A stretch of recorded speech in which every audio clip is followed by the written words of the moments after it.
Welcome to another lecture. और इस video में हम बीटा और गामा फंक्शन वाला जो चैप्टर आपका है हम उसको कवर करने की कोशिश करेंगे। अब आप देखिए, पहले आप ये समझ लीजिए गामा फंक्शन का फॉर्मूला आपके पास ये है। देखिए ये हम रिप्रेजेंट करते हैं गामा, ये गामा एन पढ़ेंगे हम। ओके, ये तकरीबन ये अंडर रूट की तरह होता है, लेकिन ये अंडर रूट जैसे नहीं, ऐसे करके यूँ कर देते हैं तो एक गामा फंक्शन हमारा बन जाता है।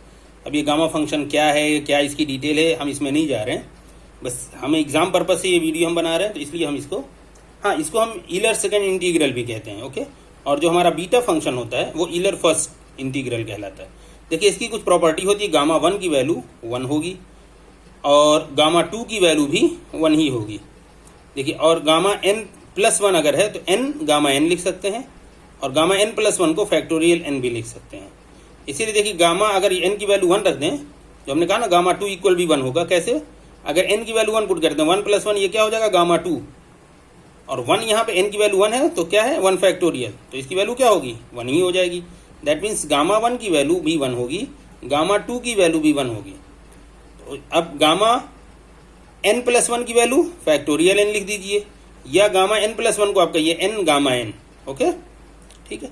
और ये उसके ये एक स्टैंडर्ड फॉर्म है, और यहाँ पे जब आप इसकी वैल्यू कुछ, ये भी कभी कभी ये होता है कि ई पे पावर जो एक्स हमारा है ये कुछ कोफिशिएंट के साथ आता है, तो अगर ये कंडीशन होती है हमारी तो हमारा फॉर्मूला ये हो जाता है। ओके, तो गामा एन का फॉर्मूला हमारा ये है इंटीग्रल 0 to 1 एंड ये गामा एन का फॉर्मूला हमारा है। ओके, तो हमें इसकी ज़रूरत बहुत कम पड़ती है, तो इसकी ज़रूरत हमें पड़ जाती है। तो ये फॉर्म आपको याद रखना है थोड़ा सा, ये तो है ही बेसिक फॉर्म, ठीक है। और ये फॉर्म आपको याद रखना है, और ये प्रॉपर्टी यहाँ पे आप चाहे बढ़ा सकते हैं, गामा 1 = 1, और यहाँ आप ये भी लिख सकते हैं कि गामा 2 = ये भी 1 होता है। ओके, चलिए अगले पेज पे हम चलते हैं। यहाँ पे देखिए हमने बीटा फंक्शन क्या है हमारा, 0 to 1 x power m-1 1 - x power n-1। अगर कुछ एक्सप्रेशन इस तरह की रहती है और लिमिट जो 0 to 1 होती है तो हम उसको कहेंगे that is equal beta mn। ठीक है, देखिए बीटा फंक्शन को हम क्या कहते हैं, ईलर्स फर्स्ट इंटीग्रल। ओके, अब यहाँ पे नोट करने वाली बात है, बीटा mn जो है ये इक्वल बीटा nm सेम रहेगा, चाहे हम बीटा mn कहें चाहे बीटा nm कहें, दोनों की वैल्यू सेम आएगी। और बीटा mn का इटसेल्फ गामा के फॉर्म में क्या होता है, गामा बीटा mn लिखें gamma n m gamma n upon gamma m+n। Okay, another form of beta function की कुछ और फॉर्म होती है, जैसे एक तो ये पार्ट हुआ, एक फॉर्म ये 0 to 1 x power m-1 1 - x power n-1, तो बीटा mn लिखेंगे। अगर कुछ ये एक्सप्रेशन आता है 0 to ∞ x power m-1 1 + x power m+n, या ये एक्सप्रेशन आता है तो भी हम आपको बीटा m+n लिख सकते हैं। या कॉस और साइन और कॉस के फॉर्म में आता है 0 to π/2 sine 2m-1 theta cos 2n-1 theta D theta into 2 के साथ, तो ये भी हमारा बीटा mn होगा। ओके, तो बीटा mn का देखिए स्टैंडर्ड फॉर्म तो ये हमारी है, लेकिन अनदर कुछ और फॉर्म हो सकती हैं जिसका आंसर सेम यही बीटा mn आना चाहिए, तो वो स्टैंडर्ड फॉर्म ये हैं। ओके, ये 3 हैं, तो ये तीनों भी आपको याद रखना है, क्वेश्चन आ सकते हैं और आते भी हैं। अब कुछ इंपॉर्टेंट रिजल्ट हैं कि 0 to π sine p theta cos q theta D theta, तो ये आपका फॉर्मूला बनता है। ओके, और ये आपका है gamma n gamma 1 - n equal π/sin n π, n की वैल्यू 0 to 1 रहेगी। Okay, gamma n gamma 1 - n, ठीक है। तो कई बार हमारा ऐसे आता है कि फाइंड गामा -½ ओके, तो उसको सॉल्व करने के लिए हम ये फॉर्मूला यूज़ करेंगे। ओके, चलिए अब आप देखिए कुछ फॉर्मूले यहाँ भी हैं, गामा 1 - n गामा 1+n, तो ये n π/sin n π होगा, बट n की वैल्यू 0 to 1 के बीच होना चाहिए। उसी तरह हमारे पास ये फॉर्मूला है, तो जैसे फॉर्मूले की हमें ज़रूरत पड़ेगी हम वो फॉर्मूला यूज़ कर लेंगे। ओके, हम क्वेश्चन पे चलते हैं, क्वेश्चन इंपॉर्टेंट हमारे लिए। देखिए आपको ये क्वेश्चन आ सकता है कि इवेल्युएट, अब गामा -1/2 को इवेल्युएट करना है, गामा -1/2 की वैल्यू तो कोई स्टैंडर्ड दी नहीं हुई है, तो अब आप ये फॉर्मूला यूज़ करिएगा, gamma n gamma 1 - n equal क्या होता है π/n π। अब n की वैल्यू जो है -1/2 रख लीजिए। देखिए n की वैल्यू -1/2 रखेंगे, गामा -1/2 मिल जाएगा आपको यहाँ पे, इसी को और फिर सॉल्व करके हम इसकी वैल्यू निकाल लेंगे। देखिए -1/2, और यहाँ पे 1 माइनस है ही, और n की वैल्यू खुद -1/2 है, तो ये 1 + 1/2 हो जाएगा। दैट मीन्स ये 3/2 पूरा हो जाएगा। देखिए 3/2 हो गया। अच्छा, अब आपको गामा 3/2 की वैल्यू क्या क्या लिख सकते हैं हम? गामा हाफ प्लस 1 लिख सकते हैं। तो हाफ प्लस 1 को हम हाफ बाहर ले लेंगे और गामा हाफ लिख सकते हैं। कैसे? देखिए इस प्रॉपर्टी से जो हमने कहा था, देखिए n+1 है तो n गामा n। यहाँ पे एक चीज़ और रह गई कि गामा की अगर 1/2 है तो इसकी वैल्यू √पाई होगी, √पाई। देखिए ये अंडर रूट और गामा में फ़र्क समझिएगा। बिल्कुल इस तरह रहे तो अंडर रूट रहेगा, और अगर कुछ इस तरह चल रहा है ऐसे या जस्ट ऐसे करके ऐसे, तो ये गामा होगा। और ये तो अंडर रूट आप जानते हैं कि ये अंडर रूट होता है। ओके, तो ये फ़र्क समझिए। खैर इसकी हमें ज़रूरत है नहीं। ओके, अब देखिए यहाँ पे तो आपने ये कर दिया। अब ये माइनस ये अंडर रूट की गामा हाफ की वैल्यू क्या होती है? √पाई। और यहाँ पे आप राइट साइड में आप वैल्यू पुट करते रहे एन की। जब एन की वैल्यू -1/2 रखी तो यहाँ भी आप रख सकते हैं। ओके, और सॉल्व किया आपने तो आपका आंसर देखिए -2π आ गया। अच्छा, दूसरे और तीसरे को भी ऐसे ही करेंगे, वहाँ पे भी पुट कर लीजिएगा वैल्यू एन की इसी तरह, ताकि -5/2 मिल जाए। और यहाँ पे वैल्यू पुट कर लीजिएगा ताकि -3/2 मिल जाए। ओके, ठीक है। अब देखिए ये कह रहा प्रूफ करिए इसको। ओके, तो अब आप ये देख लीजिए गामा mn की वैल्यू क्या होती है। ये एक फॉर्म आपकी हमने बताया था कि ये फार्मूला आपका होता है। इधर देखिए यहाँ पे बीटा एम एन का की एक फॉर्म ये भी हमारे पास होती है। और बीटा एम एन हम कैसे लिख सकते हैं? Gamma n upon gamma m plus n, that is equal to, ये राइट हमारा एज इट इज है। अब पुट कर m प्लस एन को 1 पुट कर लीजिए और m को 1 माइनस एन पुट कर लीजिए। देखिए हमें क्या चाहिए यहाँ पे? n और 1 माइनस एन चाहिए। तो ये तो हमारा n है। अब m को अगर 1 माइनस एन पुट कर लें तो हमारा ऊपर का एक्सप्रेशन मिल जाएगा, बट ये नीचे वाला हमारा रह जाएगा। तो m प्लस एन को आप 1 कर लीजिए, m प्लस 1 को m 1 कर लिया, तो पुट किया, देखिए आपको आंसर मिल गया। तो आपको ये फार्मूला आपको याद होना चाहिए और ये आपकी पकड़ होनी चाहिए कि ये क्वेश्चन इस फार्मूले के थ्रू सॉल्व होगा। ये किस बेस पे होगा? अब आपकी प्रैक्टिस अच्छी रहेगी तो यहाँ आप डिफाइन कर सकते हैं। देखिए यहाँ पे डायरेक्ट नहीं पूछा है तो आप नहीं सॉल्व कर सकते, लेकिन अगर आपकी प्रैक्टिस अच्छी है, आपने इस तरह के सवाल सॉल्व किए हैं, तो आपके माइंड को तुरंत क्लिक कर जाएगा कि इसको सॉल्व कैसे करना है। ओके, अब देखिए अगला ये पूछा evaluate this sine theta half cos theta half. तो ये साइन देखिए वी नो दैट, हम ये फॉर्मूला जानते हैं। देखिए ये हमारे पास फॉर्मूला है। अब यहाँ p की वैल्यू 1/2 कर लीजिए, q की वैल्यू -1/2 कर लीजिए, वैल्यू पुट कर दीजिए। आप देखिए सिंप्लीफाई इसको करिएगा, आंसर आपको मिल जाएगा। ठीक है, इसको सिंप्लीफाई करेंगे आप। देखिए p की वैल्यू 1/2 रख दीजिए और q की वैल्यू क्या है? -1/2। तो ये फार्मूला आपको दिए, वैल्यू आप पुट करते जाएंगे, आपको आंसर फाइनली मिल जाएगा। ओके, चलिए अब देखिए ये आपकी एक फॉर्म आई है एक्स पावर। देखिए ये क्या हुआ? x power m 1 minus x power n m। अब यहाँ पे क्या होता है? m-1 होता है, ये 7-1 कर दिया। यहाँ n-1 होता है तो 8-1 कर दिया, तो m की वैल्यू 7 हो गई, 8 की वैल्यू n हो गई। तो ये हो गया बीटा 7 8। और बीटा 7 8 की वैल्यू क्या होगी? गामा 7 गामा 8 अपन गामा 7 प्लस 8। और जब आप इसको सॉल्व करेंगे तो आपको ये आंसर आ जाएगा। ओके, ठीक है। ये आप देखिए गामा 7 को क्या करेंगे? फैक्टोरियल 6, गामा 8 को फैक्टोरियल 7, गामा 15 को फैक्टोरियल 14 आप करेंगे तो आपको ये आंसर मिल जाएगा।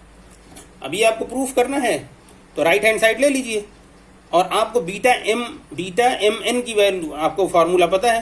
देखिए यहाँ पे ये फार्मूला आप यूज़ करेंगे, हम यहाँ फार्मूला लिख दें। आपको ये पता है कि बीटा एम एन का क्या होता है? That is gamma n upon whole gamma m plus. ये फार्मूला आपको राइट हैंड साइड ले लीजिए और इसी फार्मूले को देखते हुए देखिए दोनों वैल्यू पुट करिए, कुछ कॉमन पोर्शन करिए और आपको ये आंसर आ जाएगा। और इसकी वैल्यू क्या होती है फार्मूले में देखिए। ओके, तो ये आपको आंसर मिल गया। देखिए ये थोड़ा टिपिकल एग्जाम्पल है, ये आई थिंक एग्जाम में यही इस तरह का क्वेश्चन आया है कम से कम। अब यहाँ पे आपको इंटीग्रेशन भी अच्छी पकड़ होनी चाहिए।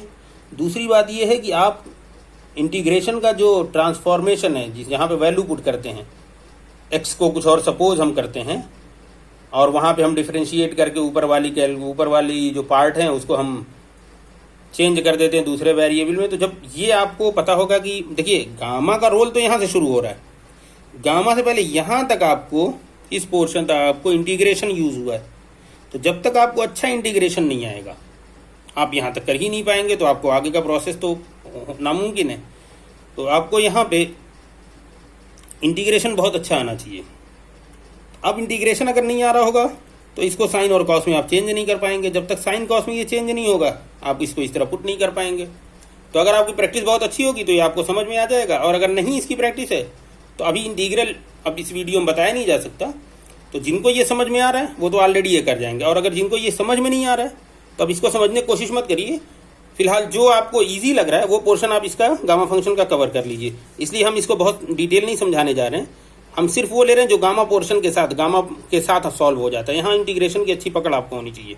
हमने वैसे ये सारा सॉल्व कर दिया है ताकि आप अगर करना चाहें, इंटीग्रेशन आपको समझ में आ रहा है तो देखिए इंटीग्रेशन के बाद जो आंसर हमारा ये आता है, यहाँ p की वैल्यू 5 हो गई, q की वैल्यू 0 हो गई, वैल्यू पुट कर देंगे आपको ये आंसर मिल जाएगा। ओके, ठीक है। अब देखिए एक ये भी पोर्शन है, यहाँ पे भी आपको इंटीग्रेशन, देखिए ये सारा इंटीग्रेशन है, यहाँ पे गामा का भी कोई यूज ही नहीं है। देखिए ये पूरा इंटीग्रेशन यहाँ तक। तो अगर ये इंटीग्रेशन आपको आ रहा होगा, यहाँ तक आप कर जाएंगे तब तो आप ये सॉल्व कर लेंगे। और अगर इंटीग्रेशन आपको समझ में नहीं आ रहा होगा तो फिर इस वक्त आपको इसकी प्रैक्टिस नहीं करनी चाहिए। आपको दूसरे कोई टॉपिक और दूसरा चैप्टर आपको कवर करना चाहिए, क्योंकि इंटीग्रेशन अब आप इतनी जल्दी कवर नहीं कर पाएंगे। तो देखिए अगर आपको समझ में आ रहा है तो ये इंटीग्रेशन कैसे सॉल्व हुआ, हमने सॉल्व कर दिया। हम यहाँ से बहस कर रहे हैं अपनी। देखिए p की वैल्यू क्या हो जाएगी -1/3, q की वैल्यू क्या हो जाएगी 1/3। फॉर्मूला आपके पास है ही, वैल्यू पुट कर दीजिए, आपको आंसर मिल जाएगा। ओके, चलिए एक और सवाल है। देखिए यहाँ पे भी क्या है, अब ये आया इसकी वैल्यू, ई वैल्यू, इसकी वैल्यू बताइए क्या होगी। अब इसकी वैल्यू में देखिए रोल इंटीग्रल का ही है। इंटीग्रल आपको समझ में आ रहा होगा तो यहाँ तक आप पहुँच सकते हैं। जब यहाँ पहुँच जाएंगे तो यहाँ पे क्या होता है, बीटा mn। यहाँ आपको फॉर्मूला कौन सा यूज करना है, बीटा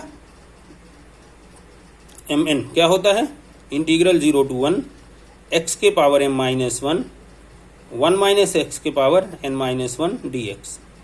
अब अगर ये फार्मूला देखिए इस फार्मूले के फॉर्म में ये आ गया तो m की वैल्यू 1/n है और इसकी वैल्यू क्या है, n की वैल्यू 1 माइनस 1/n है। देखिए दिस -1 n-1, n की वैल्यू क्या हो गई 1 माइनस 1/n। देखिए बीटा m n, और बीटा mn की वैल्यू क्या होती है, m gamma n upon gamma m plus n। Simplify कर लीजिए, आपको आंसर मिल जाएगा। देखिए यहाँ पे आप क्या लिख रहे हैं, इसकी वैल्यू आप क्या लिख सकते हैं, ये फार्मूला आपका होता है। ओके, चलिए साहब, तो ये हम इसको यहाँ पे कवर कर रहे हैं। कुछ सिंपल, अब देखिए एक दो सिंपल क्वेश्चन है, वो भी लगे हाथ इसमें कवर कर लें ताकि ये वीडियो यहीं पे गामा की कवर हो जाए। देखिए जैसे दो तीन क्वेश्चन हमारे और हैं, तो सिंपल क्वेश्चन। अगर अब जिनको इंटीग्रेशन नहीं समझ में आया या नहीं समझ सकते अब इस वक्त, या प्रैक्टिस नहीं है, तो कम से कम इस तरह के जो क्वेश्चन है वो तो वो कवर कर जाएं। अब देखिए आपको आ सकता है इवेल्युएट x⁵ e⁻x, तो आप x⁵ e⁻x integral 0 to ∞ dx, आपने ये फॉर्मूला लिखा। अब आप इसको थोड़ा सेट कर, बस इसको इधर करिए, तो आपकी यही फॉर्म जो है, देखिए फॉर्मूला यूज्ड हमने यहाँ लिखा है 0 to ∞ e⁻x x⁻n-1 dx equal gamma n। ये फॉर्मूला होता है। तो आपने इस वैल्यू में, अब यहाँ x के पावर 5 है, फॉर्मूला कहता है कि n-1 करना है, तो 5 को क्या लिख सकते हैं 6-1, क्योंकि हमें -1 चाहिए, तो 5 को हम लिख सकते हैं 6-1, तो n की वैल्यू क्या हो गई 6, तो गामा 6 हमारा आंसर आ जाएगा। गामा 6 को हम फैक्टोरियल 5 लिख सकते हैं, फैक्टोरियल 5 को 120 लिख सकते हैं। ओके, दूसरा अगर क्वेश्चन ये आ जाता इस तरह, तो ये भी देखिए क्या है, x के पावर क्या है, ये 1/2 है, तो ये x के पावर 1/2 और e⁻x। अब आप फॉर्मूला देखिए, फॉर्मूला यहाँ पे लिखा हुआ है ऊपर, यही फॉर्मूला यहाँ भी यूज होगा। देखिए e⁻x तो है, कोई बात नहीं, x के पावर क्या है 1/2, हमें -1 अलग से चाहिए, तो हमने आपको -1 किया। जब -1 करेंगे तो हम +1 भी करना होगा, और 1/2 एज इट इज है, तो 1/2 + 1 -1, तो -1 हमें चाहिए, ये तो हम एज इट इज रहने देंगे, इन दोनों को हम ऐड कर लेंगे, तो ये 3/2 -1 हो गया। अब देखिए यहाँ पे ये फार्मूला देखिए और इसको देखिए, तो यहाँ पे क्या हो रहा है, n की वैल्यू क्या हो रही है 3/2, तो यही हमारा गामा हो जाएगा, गामा 3/2, यही आंसर हो गया। ओके, इसको और अगर जैसे सिंप्लीफाई करना चाहते हैं तो यहाँ पे हम आपको बताएं ये कैसे हो जाएगा। तो ये देखिए हम इसको कर रहे हैं, जैसे 3/2 आप लिख रहे हैं, तो इसको आप लिख सकते हैं गामा, सॉरी ये गामा रहेगा, गामा, इसको आप कर सकते हैं 1/2 + 1, और 1/2 + 1 को लिख सकते हैं आप 1/2, और इसको कह सकते हैं गामा 1/2, और इसको कह सकते हैं 1/2, गामा 1/2 को आप कह सकते हैं √π। तो ये आप जो ऐसे भी लिख सकते हैं। अगर प्रूफ में इस तरह दिया होगा कि ये प्रूफ करिए तो आपको यहाँ आना होगा, अदरवाइज यहाँ पे रुक जाए तो आपका काम हो गया, कोई ऐसी दिक्कत की बात नहीं है। ओके, चलिए एक सवाल और देखिए, यहाँ पे हम कोशिश कर रहे हैं वो सवाल जिसमें इंटीग्रेशन का इन्वॉल्वमेंट डायरेक्ट ना हो, यानी आपको इंटीग्रेशन ना समझना पड़े। अब देखिए एक क्वेश्चन ये है, 2007 में आया है, ये कुछ इस तरह सवाल था। तो देखिए साइन है, यहाँ भी साइन है, वट अंडर रूट, तो साइन आपने ये क्वेश्चन लिख लिया, इसको करेंगे तो क्या हो जाएगा, अंडर रूट, तो साइन हाफ हो जाएगा। यहाँ को अब ऊपर करेंगे तो क्या हो जाएगा, ये माइनस हाफ हो जाएगा। आपका फॉर्मूला क्या है, ये आपको फॉर्मूला एक आपके पास है, ठीक है। तो अब यहाँ पे कॉस तो हमारा है नहीं, तो क्यू की वैल्यू जीरो कर दें, तो कॉस जीरो का पावर कॉस जीरो थीटा क्या होगा, कॉस थीटा पावर जीरो या कॉस जीरो थीटा, इसकी वैल्यू क्या हो जाएगी, 1 हो जाएगी। अगर ये इसकी वैल्यू क्या होती है, देखिए किसी में पावर जीरो क्या हो जाता है, 1 हो जाता है। क्योंकि हमें फॉर्मूला इसी तरह का बना हुआ है, तो हम यहाँ दिखाएंगे कि हमारा क्यू यहाँ जीरो है। उसी तरह यहाँ पे हम दिखाएंगे दूसरे पोर्शन में, यहाँ वाले पार्ट में, इस वाले में मतलब यहाँ पे भी हमारा कॉस है, बट कॉस क्या है, जीरो के साथ, तो दैट मीन्स क्यू की वैल्यू जीरो है, और यहाँ पी की वैल्यू 1/2 है, यहाँ पी की वैल्यू -1/2 है। ये फार्मूला यूज़ करिए, और देखिए फार्मूला यूज़ करने के बाद समझते जाइए, और जब आप इसको सिंप्लीफाई करेंगे, स्टेप वाइज मैंने कर दिया है बहुत डिटेल में, तो आप देखिए स्टेप वाइज, ये देखिए 3/4, 1/2 एंड समथिंग। अब देखिए 5/4 को आप लिख सकते हैं 1/4 + 1, क्योंकि यहाँ 1/4 आपको है, तो 1/4 का तो 1/4 बाहर हो जाएगा, और गामा 1/4 आ जाएगा, गामा गामा कैंसिल हो जाएगा। तो ये आपको कटपिट करते हुए फाइनल आपका आंसर पाई आ गया। आपको यही प्रूफ करना था, देखिए आपने प्रूफ किया, ओके। तो आपको ये प्रूफ करना था कि पाई आना चाहिए। तो आप फाइनल इसको सिंप्लीफाई करिएगा, स्टेप एक समझिएगा। फर्स्ट पेज पे जो गामा का फॉर्मूला दिया है कि गामा 1 की वैल्यू क्या होती है, गामा 2 की वैल्यू क्या होती है, गामा n+1 कैसे लिखते हैं, तो आपको ये प्रॉब्लम बिल्कुल सिंपल हो जाएगी। स्टेप हम इसको बार बार नहीं करने जा रहे हैं, ओके, ठीक है।